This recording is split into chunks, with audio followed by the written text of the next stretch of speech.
ويبقى وجه ربك ذو الجلال والإكرام. وقال تعالى كل شيء هالك إلا وجهه.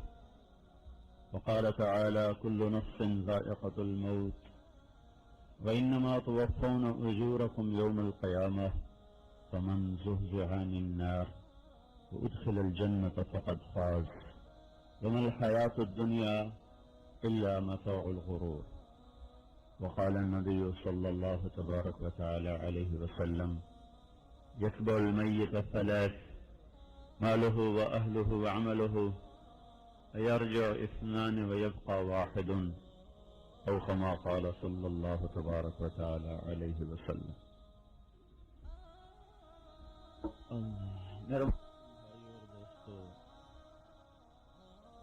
انسان کی بہت بڑی مجبوری اور بہت بڑی انسان کی کمزوری یہ ہے کہ وہ نہ چاہنے کے باوجود بھی مر جاتا ہے. لہذا ہر جگہ قبرستان بنائے جاتے ہیں، جنازگاہیں بنائی جاتی ہیں. مرنا کوئی بھی نہیں چاہتا. آخری سانس والا بھی کہتا ہے مجھے بچا لو، مجھے بچا لو. لیکن یہاں آ کر انسان عاجز ہو جاتا ہے، ایسا بے بس ہو جاتا ہے کہ ہر تدبیر ناکام ہو جاتی ہے. ہر علاج، ہر دوا دارو، ہر طبیب یہاں آ کے ہاتھ کھڑے کر دیتا ہے کہ بس ہماری بس ہو. اور اللہ تعالیٰ یوں فرماتا ہے فلولا ان کنتم غیر مدینین ترجعونها ان کنتم صادقین. تم زندگی میں بڑے دعوے کرتے تھے میں جو چاہوں کر دوں، مجھے کوئی نہیں پوچھنے والا، مجھے کوئی نہیں روکنے والا، کوئی میری ٹکر کا نہیں، کوئی میرا مقابل نہیں ہے. تب میں تمہیں موت دینے لگا ہوں. تم میں اگر طاقت ہے تو اپنی موت کو روک کے دکھا دو. بڑے بڑے پہلوانی کے دعوے کرنے والے حضرت علی کا فرمان ہے الموت لیس منہ الفوت. موت وہ پہلوان ہے جس نے کسی کو نہیں چھوڑا، سب کو گرایا، ذلیل کر کے گرایا.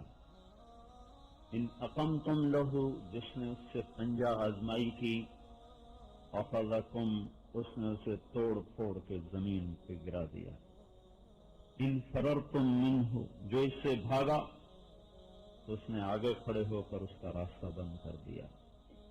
اینما تکونوا، بھاگو بھاگو، کہاں تک، کدھر تک، یدرککم الموت، موت تمہیں پکڑے گی.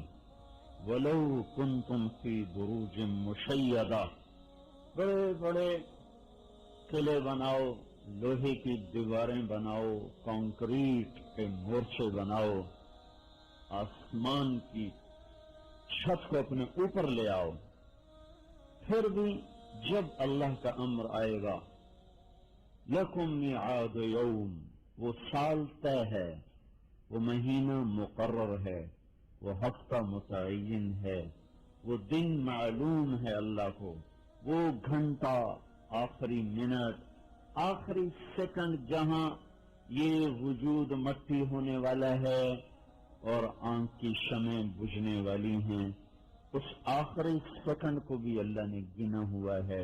اور جب وہ سیکنڈ تک کرے گا، تک، تو بادشاہ ہو، وزیر ہو، پہلوان ہو، مشیر ہو، بدماش ہو، وہ نیک ہو، بوڑھا ہو، وہ جوان ہو، جب آخری سیکنڈ کی تک ہوگی تو اس کی زندگی اختتام کا سامنا کر لے. تو اللہ تعالیٰ کہتا بلاؤ بھائی کسی کو. ساری دنیا کو فتح کرنے نکلا سکندر اعظم یونانی، صرف 34 سال کی عمر، 13 جون کی گرم دوپہر تھی.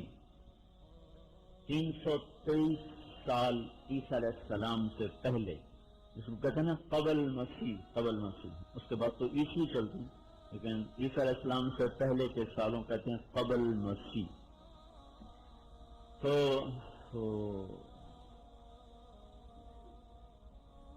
کیا ہوا؟ 13 جون 323 قبل مسیح، 33 سال کی عمر ہے صرف سکندر اعظم کی، اور وہ عراق کے شہر بابل میں بستر پر پڑا ہوا ہے اور دہائی دے رہا ہے، کوئی ہے مجھے چند دن زندگی مہلت دے، مجھے چند دن ادھار دے دے، میں صرف اپنے وطن پہنچ جاؤں، اپنے دیش پہنچ جاؤں، اپنے وطن کی مستی میں جا کے سوؤں، کوئی ہے مجھ سے تخلا تک کی ساری حکومت لے لے، تخلا تک تو ہے،